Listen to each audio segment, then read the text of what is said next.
नमस्कार दोस्तों, welcome again. आज के इस वीडियो की शुरुआत हम वहीं से करेंगे जहां लास्ट टाइम चीज़ों को छोड़ा था। लास्ट वीडियो आरबीआई के नेशनलाइजेशन पे अपन ने ख़त्म की थी। उसके बाद बैंकिंग रेगुलेशन एक्ट 1949 आ गया था। उस वीडियो में काफ़ी कुछ अपनों ने देखा कि भाई कैसे चीज़ों की शुरुआत हुई।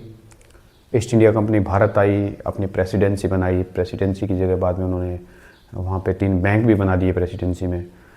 और फिर ब्रिटिश क्राउन रूल लागू हो गया, नया एक्ट आ गया, काफ़ी बैंकें खुली। फिर वर्ल्ड वॉर फर्स्ट के दौरान काफ़ी सारी बैंकें बंद हुई, न कि इंडिया में बल्कि ऑल ओवर द वर्ल्ड। एक टाइम ऐसा आया जब प्रेसिडेंसी भी बंद होने वाली थी शायद, तो ब्रिटिश गवर्नमेंट ने एक अच्छा मुँह दिखाते हुए उन तीनों प्रेसिडेंसी को मिला के इंपीरियल बैंक ऑफ इंडिया 1921 में बना दिया। उसके बाद थोड़े टाइम बाद ही हमें the great depression of 30s भी देखने को मिला। तो फिर ब्रिटिश गवर्नमेंट की चीज़ें समझ भी आ गई भी कंट्रोल और रेगुलेशन बहुत ज़रूरी है चीज़ों पे, अगर उसके बिना नहीं तो हर बार ऐसी चीज़ें होती रहेंगी। तो 1934 आरबीआई एक्ट 1934 वो एक इंट्रोड्यूस करते हैं और उसी के तर्ज पे 1935 में आरबीआई को बना देते हैं। उसके थोड़े टाइम बाद 1947 में भारत आज़ाद होता है और जो आरबीआई ब्रिटिश गवर्नमेंट के टाइम पे बनाया गया था उसका नेशनलाइजेशन भारत सरकार कर देती है, उसको पूरा अपने अंडर ले लेती है। और उसको स्ट्रेंथन करने के लिए फिर वो बाद में बैंकिंग रेगुलेशन एक्ट 1949 भी इंट्रोड्यूस कर देती है, ताकि हम उसको स्ट्रेंथन कर सकें, उनको पावर दे सकें अच्छे से चीज़ों को रेगुलेट करने की, कंट्रोल करने की और जब पड़े तो इंस्पेक्ट करने की। ये सब कुछ हम देख चुके हैं। अगर आपने अभी तक वो वीडियो नहीं देखा है तो डिस्क्रिप्शन बॉक्स में मैंने उसका लिंक डाल दिया है, आप जाइए वीडियो देखिए। और दूसरा, आपके राइट कॉर्नर में ऊपर की साइड आई कार्ड में भी उसका लिंक शो हो रहा होगा, तो आप वहाँ से वो वीडियो एक्सेस कर सकते हैं। तो चलिए इस वीडियो की शुरुआत करते हैं, देखते हैं आगे क्या होता है रिफॉर्म्स में। अब आफ्टर इंडिपेंडेंस 1947 के बाद क्या है, नो डाउट हम मिक्स इकोनॉमी का फॉर्मूला लेके आगे बढ़ते हैं, लेकिन हमें भी पता है कि हमारा जो झुकाव है, हमारा यानी उस टाइम की सरकार की मैं बात कर रहा हूँ, सरकार का जो झुकाव है वो समाजवाद की तरफ ही है। सरकार जो है वो चाहती है ज़्यादा से ज़्यादा चीज़ें हैं वो सरकार के अंडर आए, प्राइवेट चीज़ें न हो तो बहुत कम हो। ऐसा क्यों चाहती है सरकार? ऐसा वो सरकार इसलिए चाहती है कि जितना ज़्यादा कंट्रोल होगा, अगर इन फ्यूचर उनको कोई स्कीम लागू करनी है तो वो अच्छे से लागू कर पाएंगे, महंगाई को वो कंट्रोल कर पाएंगे, मॉनेटरी पॉलिसी को वो अच्छे से लागू कर पाएंगे। अगर चीज़ें प्राइवेट होंगी तो ये चीज़ें वो उस लेवल की नहीं कर पाएंगे जिस लेवल की वो करना चाहते हैं। अब अपनी समाजवादी सोच, सोशलाइजेशन की जो सोच है उसको लेकर वो आगे बढ़ते हैं और 1955 में क्या कर देते हैं, जो इंपीरियल बैंक ऑफ इंडिया है उसका एक्विजिशन कर लेते हैं। और एक्विजिशन करके 1955 में उसका नाम बदल के कर देते हैं स्टेट बैंक ऑफ इंडिया।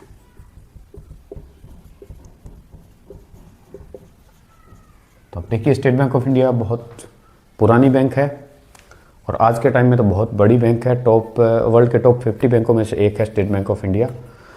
तो इंपीरियल बैंक ऑफ इंडिया का एक्विजिशन कर लिया, स्टेट बैंक ऑफ इंडिया नाम उन्होंने बदल दिया फिर उसका, और एक्विजिशन में उन्होंने 95% हिस्सा एक्वायर किया। अब एक चीज़ आपके दिमाग में आ रही होगी कि सरकार ने 100% क्यों नहीं एक्वायर कर लिया? सरकार अगर चाहती तो 100% हिस्सा ही एक्वायर कर लेती। तो इसके 2 कारण हैं। पहला क्या है, सरकार जो चाहती है वो चाहती है कंट्रोल, कि भाई कंट्रोल हमारे हाथों में हो, ना कि ownership. There is a minor difference between control and ownership. Control जो सरकार चाहती थी 95% एक्वायर करके अपने अंडर ले लिया।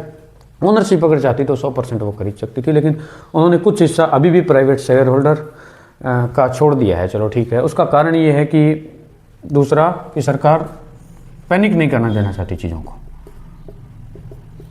अभी भारत आज़ाद हुआ है, वो समाजवादी सोच लेके आगे बढ़े हैं, तो सरकार ये नहीं चाहती कि चीज़ें पैनिक हो, लोगों को ऐसा लगे कि सरकार यार तानाशाही की सरकार है। ऐसे तो फिर सरकार सब कुछ ही हरिया लेगी। वो चीज़ों को थोड़ा स्मूथ रखना चाहती है। तो यही कारण है, एक तो कंट्रोल उनका आ गया जो वो चाह रहे थे, दूसरा चीज़ों को पैनिक होने से उन्होंने बचा लिया। अब थोड़ा वो आगे बढ़ते हैं। 1955 में ये सब करने के बाद 1959 में एक एक्ट फिर से आता है, वो है state bank of India subsidiary act. उस एक्ट में क्या करती है सरकार कि जो उस टाइम जो स्टेट थे और जो रियासतें थी वहाँ पे जो बैंक थी उनको टेक ओवर कर लेती है, उनको एक्वायर कर लेती है और एज ए सब्सिडरी एसबीआई के अंडर डाल देती है। आप लिस्ट देख सकते हैं, आपने नाम सुना ही होगा। ये तो 2017 में हुआ है कि इनको एसबीआई में मर्ज कर दिया। एक भारतीय महिला बैंक भी आई थी, अगर आपको पता हो तो, उसको भी एसबीआई में 2017 में मर्ज कर दिया। ये सुने हुए नाम हैं आप लोगों के, नो डाउट। ये उस टाइम की रियासत है, state bank of Bikaner and state bank of Saurashtra, state bank of Travancore, मतलब 8 ये रियासतें हैं, या फिर कह सकते हैं उस स्टेट की बैंकें हैं जिनको फिर टेक ओवर कर लेती है भारत सरकार और एसबीआई के अंडर डाल देती है। और इनडायरेक्ट अगर आप चीज़ों को देखें तो आप समझ पा रहे हैं कि भाई एसबीआई के अंडर आने का मतलब है अब उन पे कहीं ना कहीं कंट्रोल है वो एसबीआई का है, और फिर एसबीआई पे तो सरकार का कंट्रोल है ही क्यों। अब ये बात है 1960 के अंदर जो भी है वो सब्सिडरीज के अंडर ला दी जाती है। 10-12 साल हो गए 1960 आते आते सरकार वही अपनी समाजवादी सोच के साथ आगे बढ़ रही है।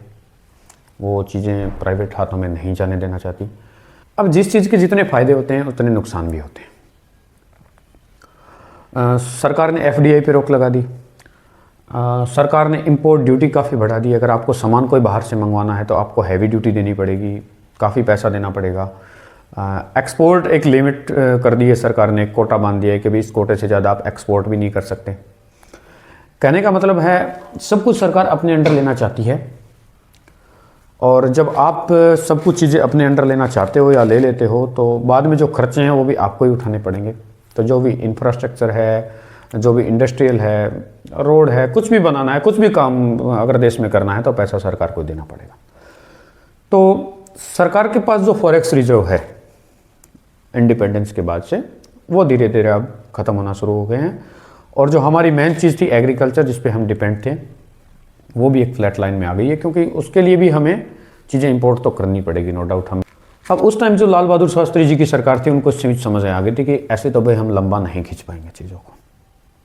मतलब अगर हम सब सरकारी करते जाएंगे तो फॉरेक्स रिजर्व ख़त्म हो जाएंगे और हमें चीज़ों को मतलब थोड़ा लिबरल करना पड़ेगा। हमें थोड़े रिफॉर्म्स जो हैं वो लाने पड़ेंगे इकोनॉमी में। लेकिन दुर्भाग्य भारत का कि 1966 में ताशकंद में लाल बहादुर शास्त्री जी की डेथ हो जाती है और उसके बाद जो है वो इंदिरा गांधी जी सत्ता में आ जाती है। तो लाल बहादुर शास्त्री जी ने जो शुरुआत की थी, जिन लिबरलाइजेशन की बात की थी, जो रिफॉर्म्स लाने की बात की थी, वो वापस से क्या हो जाती है, जीरो।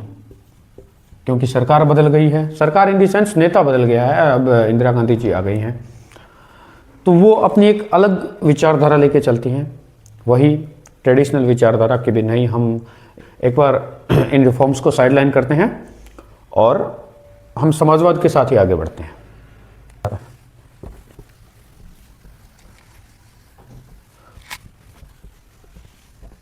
अब इंदिरा गांधी जी क्या करती हैं कि वे वो वही 1969 के अंदर वो भारत के 14 मेजर बैंकों को उठाती हैं जो प्राइवेट होते हैं और उनका नेशनलाइजेशन कर देती हैं। हालांकि काफ़ी क्रिटिसिज्म उस टाइम उनका हुआ था कि भाई ऐसा सरकार कैसे कर सकती है, ऐसे तो सरकार सब कुछ अपने अंडर ले लेगी। जो बातें 1955 के दौरान ध्यान में रखी गई थी कि भाई ऐसा ना हो, चीज़ें पैनिक न कर जाएं, वो फिर चीज़ें 1969 में हो जाती हैं। ऐसे तो फिर सरकार जिसको चाहे उसको लोन देगी, सरकार फिर चीज़ों को मैनिपुलेट भी कर सकती है, ये सब बातें उस दौरान होती है। लेकिन इंदिरा गांधी जी किसी की नहीं सुनती और 14 बैंकों का नेशनलाइजेशन कर देती है। Same cheese after 10 to 11 year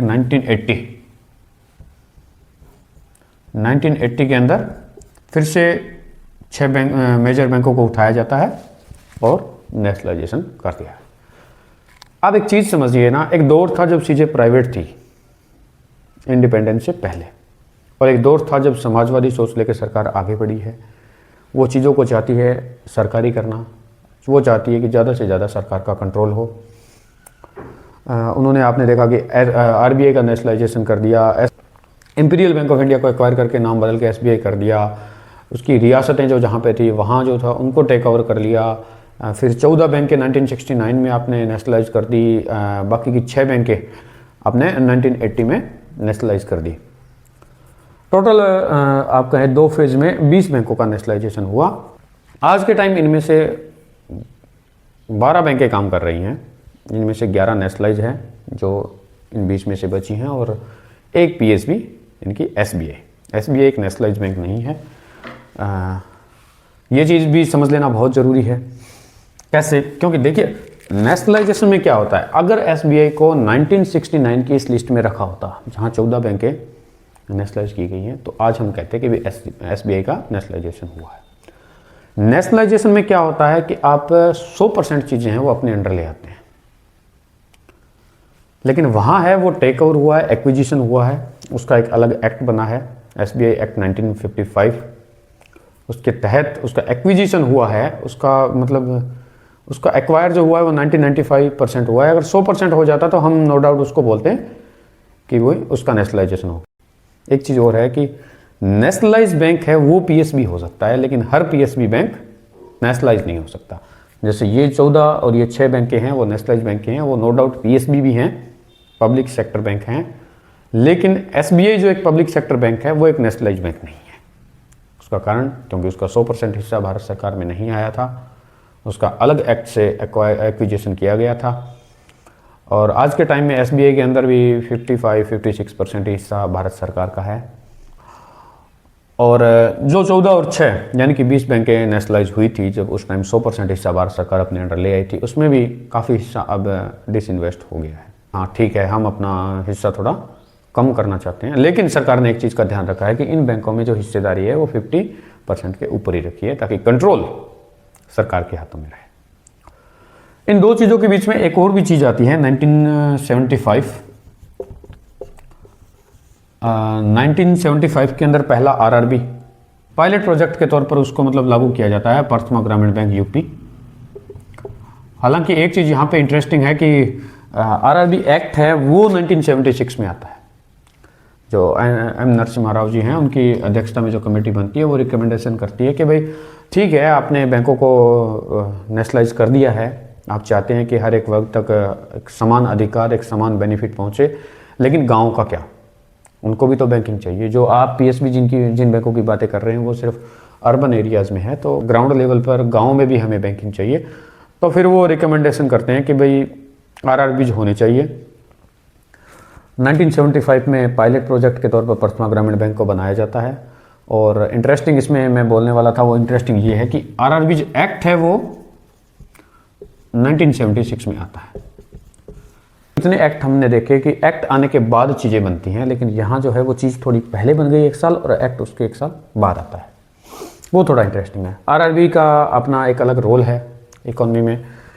हिस्सेदारी की अगर बात करें इस बैंक में, जैसे इसमें 100% हिस्सा यहाँ पर नेशनलाइज करके भारत सरकार ने ले लिया है, तो आरआरबी में जो है वो 100 में से आप 50% जो हिस्सा है वो गवर्नमेंट का है, गवर्नमेंट ऑफ इंडिया। 15% जो हिस्सा है वो स्टेट गवर्नमेंट का है, और जो 35% है वो स्पॉन्सर बैंक का है। अब स्पॉन्सर बैंक प्राइवेट बैंक भी हो सकते हैं, ऐसा ज़रूरी नहीं है कि वो गवर्नमेंट बैंक ही हो। तो अब आगे क्या होता है, आगे चीज़ें बदलती हैं, हालांकि मेरे ख्याल से चीज़ें पहले बदल जानी चाहिए थी। 1990 और 1991 आते आते हालात बहुत ख़राब हो जाते हैं। फॉरेन करेंसी रिजर्व हमारे ख़त्म हो जाते हैं, क्योंकि हमने चीज़ों को बंद कर रखा है ना, हम अपने दम पे, मतलब सरकार अपने आप में सब कुछ करना चाहती है, तो कितना टाइम वो खींच पाती। एक विक्टर ह्यूगो की एक लाइन है कि no power on earth can stop an idea whose time has come. मतलब जिसका समय हो गया है उसको फिर दुनिया की कोई ताकत रोक नहीं सकती। आप फिर अगर आप उसको रोकने चाहेंगे तो फिर उसके परिणाम बहुत ख़राब होंगे। तो 1991 में जो चीज़ें आती हैं वो आती हैं एलपीजी का समय आ गया था। नो डाउट शायद वो समय बहुत पहले था। हमने देखा कि लाल बहादुर शास्त्री जी के टाइम जो उन्होंने चर्चाएं की थी कि भाई लिबरल होने की ज़रूरत है, तो शायद वो लाते लाते बहुत डिले कर दिया चीज़ों को, लेकिन खैर कोई बात नहीं, देर आए दुरुस्त आए। एलपीजी हम लेके आए, और एलपीजी लाने का मेन मकसद क्या था, एलपीजी क्यों आए, कैसे आए, क्या एलपीजी पहले आ सकते थे, अगर आ सकते तो फिर क्यों नहीं आए। बहुत बड़ा टॉपिक है, एक डिटेल्ड वीडियो मैं आपके लिए बनाऊंगा अगर मुझे टाइम मिला तो। उसमें हम पूरा अच्छे से एलपीजी डिस्कस करेंगे। एक वाकई में एक शानदार टॉपिक है, आपको एक अच्छे से समझ पैदा होगी कि भाई हाँ चीज़ों में बदलाव कैसे है। थोड़ा बहुत आपने सुना होगा कि उस टाइम ये हालात हो गए थे कि भाई डॉलर एकदम से ख़त्म हो गया, डॉलर बचा ही नहीं हमारे पास इंपोर्ट करने के लिए। हमें जो अगर कोई कुछ इंपोर्ट करना पड़ा है, कुछ इंपोर्ट करना है तो हमारे पास ख़त्म हो गए डॉलर।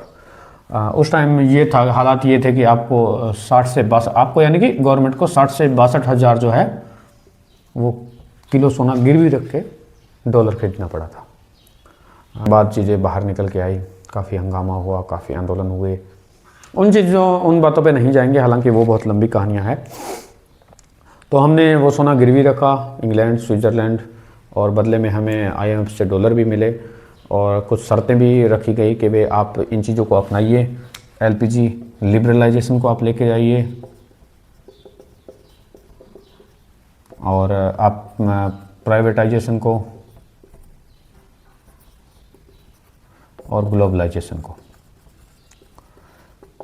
तो फिर 1991 के बाद हमने क्या है कि थोड़े लिबरल हो गए। जो लाइसेंसिंग राज चल रहा था भारत में उसको थोड़ा लिबरल कर दिया, भाई लाइसेंस लेना आसान हो गया। पहले बहुत मुश्किल था, इंदिरा गांधी जी के जो सक्सेसर आते गए उन्होंने वही चीज़ें आके दोहराई, और चीज़ें बहुत मुश्किल थी 1991 के पहले। आपको अगर कोई चीज़ का लाइसेंस चाहिए तो बहुत आपको मशक्क़त करनी पड़ती थी आपको, और दूसरा लाइसेंस भी आपको हर एक चीज़ का अलग लेना पड़ता था। आपको कोई कंपनी डालनी है, जैसे आपने कोई ऑयल की कंपनी डाली है, उससे आप प्रोडक्ट बनाने वाले हैं, तो पहले तो कंपनी का लाइसेंस लीजिए, फिर आप ऑयल, अगर क्रूड ऑयल इंपोर्ट कर रहे हैं तो उसका लाइसेंस अलग लीजिए, आप प्रोडक्ट बना रहे हैं उसका लाइसेंस अलग। मतलब लाइसेंसिंग राज बहुत ज़्यादा था, बहुत ज़्यादा इस लेवल पे था कि लास्ट में आदमी सोचता है यार जाने दो यार, नहीं करना है यार। तो वो चीज़ें थोड़ी लिबरल हमने 1991 में कर दी। प्राइवेटाइजेशन हमने कर दिया, वेलकम किया भी, आप आइए प्राइवेट कंपनियां, FDI के लिए आप आइए, फॉरेन डायरेक्टर, दुनिया भर के लिए हमने दरवाजे खोल दिए। ग्लोबलाइजेशन हमने कर दिया, हमारी इकोनॉमी एक ओपन इकोनॉमी हमने कर दी कि भाई देश दुनिया से आप आइए, इन्वेस्ट कीजिए हमारे इंफ्रा में, हमारे इंडस्ट्री में। तो वो सब ये हुआ, ये 2 फेज़ में हुआ। प्राइवेट बैंकें भी आई 1991 एंड 1998। तो ये वही M नरसिम्हा राव जी जिन्होंने 1975 में RRB का जो सजेशन दिया था, वही सेम M नरसिम्हा राव जी 1991 में सुझाव दिया। प्राइवेट बैंकें आगे आई, कुछ प्राइवेट बैंकें पहले से थी जो 19 के दौर से चल रही थी, कुछ अभी नई मार्केट में आई हैं। आज के टाइम हम देखते हैं कि काफ़ी कुछ चीज़ें बदल गई हैं। उसके बाद यूनिवर्सल बैंकिंग आ गई है, डिफरेंशिएटेड बैंक आ गए हैं, स्मॉल फाइनेंस बैंक आ गए हैं, पेमेंट बैंक आ गए हैं, डिजिटल बैंकिंग इस हद तक आ गई है, और यहाँ तक कि LPG 2.0 भी शायद जल्द ही हमें देखने को मिले, ये भी हो सकता है। तो ये पूरी बैंकिंग एक हिस्ट्री थी। हमने देखा, हमने एक ब्रीफिंग ले ली पूरे से चीज़ों को आसानी से समझने के लिए भी, क्या हुआ है, कैसे हुआ है, कौन से बैंक एक्वायर किए गए, कब किए गए, किन का नेशनलाइजेशन किया गया। एक दौर जब चीज़ें प्राइवेट थी, एक दौर जब चीज़ें गवर्नमेंट हो गई, एक दौर फिर से 1991 में कि हमें फिर से प्राइवेटाइजेशन और नेशनलाइजेशन को साथ लेके चलना पड़ा। आपको वीडियो कैसा लगा आप ज़रूर बताना। अगर आपको वीडियो पसंद आया है तो आप वीडियो को लाइक कीजिए, सब्सक्राइब कीजिए और शेयर करना था आप बिल्कुल मत भूलना। अब आने वाली वीडियोस में हम क्या देखेंगे, एक चीज़ हमने इसमें एक नोटिस की है कि हम बार बार एक बात कर रहे हैं कि रेगुलेट करने की, कंट्रोल करने की। तो RBI जो है वो किन बैंकों को रेगुलेट करने की बात कर रहा है, किन बैंकों को कंट्रोल करने की बात कर रहा है, कौन सी बैंकें हैं, वो सब हम नेक्स्ट वीडियो में देखेंगे। तो थैंक यू।